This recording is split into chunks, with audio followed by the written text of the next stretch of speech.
Rise and shine, everyone. 6 o'clock here on your Tuesday. Important to point that out, like you were saying. Yes. It is not Monday, it is Tuesday. Everybody getting back to work, back to everything here in this brand new year. Yeah, Happy New Year, everybody. Just joining us here on Sunrise at 6:01. Let's get over to meteorologist John Ziegler. Mild week this week, not bad. Yes. Happy New Year to everybody who's watching again today. Tuesday, we kick off the week 26 degrees.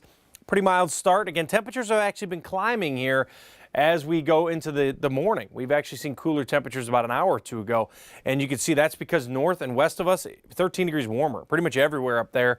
As we actually approach this cold front tonight, we'll see cloud cover and warming temps. It's in the 30s in Moorhead and Thief River Falls area. That's going to drive up temperatures today. We'll get into the middle 30s. It is coming with cloud cover, so cloud cover's coming in. You might see a little bit of sunshine this morning. Otherwise, we'll go overcast today. 33 degrees. Quiet day on the roads. That may be changing next week. We'll talk about that in your forecast.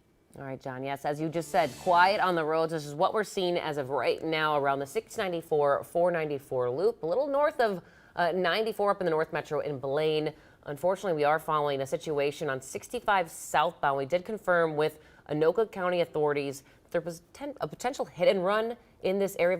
A pedestrian was reported being found in the roadway. This is at 109th Avenue, again, 65 southbound, still seems to be closed. We, of course, will bring you any new details as they become available. And this morning, 2 Twin Cities children are recovering in the hospital after they were hit by bullets in their own homes. And police still haven't tracked down whoever shot them. Both shootings happened a little more than 24 hours ago. The first over on Sherburne Avenue in St. Paul's West Frogtown neighborhood, and the second on Bryant Avenue in Minneapolis's Hawthorne neighborhood. Cece Gaines is live in St. Paul Police Headquarters with the latest this morning. Cece. Good morning, and as you mentioned just a few seconds ago, no arrests made in either situation yet as of this morning. But a few hours ago, we were in contact with both St. Paul and Minneapolis police just to get any new details for us to learn more about the situations. Have yet to hear back on that front. But what we can tell you is right now we know that both children are expected to be okay. But that 10-year-old boy who was hit in the stomach, he's in critical condition this morning. Police tell us that wasn't a random shooting either. The investigation shows the suspect fired shots into the house from outside. And similar situation if we move over into Minneapolis, where an 11-year-old girl was shot. So far, investigators believe the girl was in her bedroom when she was hit by a bullet that came from outside. Again, no arrests made yet in either of these situations. But coming up in about 30 minutes, we're going to hear from police and about what they have to say about the violent start to this year. Jason, Alicia. Yeah, just absolutely awful for those families. Yeah. Horrible way to kick off the new year. All right, Cece Gaines reporting live for us this morning. Thank you very much. Also in St. Paul, police are searching for the shooter who killed a man just after midnight on New Year's Day. Officers were called to a house in the Hamlin Midway neighborhood to break up a large group that gathered there. On their way there, they learned a man was shot on Van Buren Avenue and was taken to the hospital. The victim died a short time later. This is the city's first homicide of the year.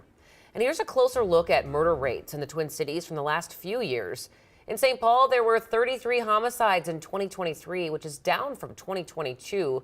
And in Minneapolis, there were 73 homicides last year, which is also down from the year before, but still nowhere near pre-pandemic levels. News this morning, video of a crash involving what looks to be a wrong-way driver on I-35W. Take a look at this video here. This happened in the last 7 hours near Highway 62 in Minneapolis, near Richfield. You see that car right there slam into another vehicle, causing both of them to spin out. Right now, there's no word on any injuries. We have reached out to State Patrol, and we're waiting to learn more.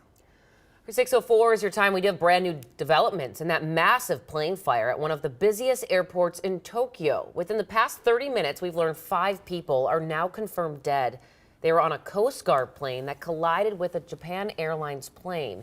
More than 400 people were on the airliner, and amazingly, all of them were rescued. Here's a live look, though, of the scene at this hour. As you can see, there's a giant hole in the plane and pieces dangling all over the runway. Tons of smoke and plenty of crew still on the scene there. We, of course, are going to bring you more updates as soon as they're available. Well, it comes as Japan, though, still reeling from a series of deadly earthquakes on New Year's Day. In the last 4 hours, officials announced the death toll climbed to 48.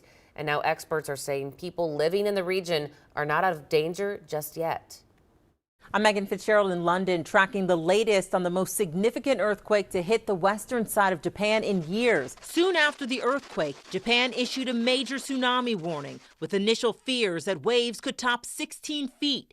Nearly 100,000 people told to evacuate and seek higher ground. That warning now downgraded as the desperate search for people trapped beneath the rubble continues. This morning, a fresh look at the destruction. We'll have the latest coming up on Today.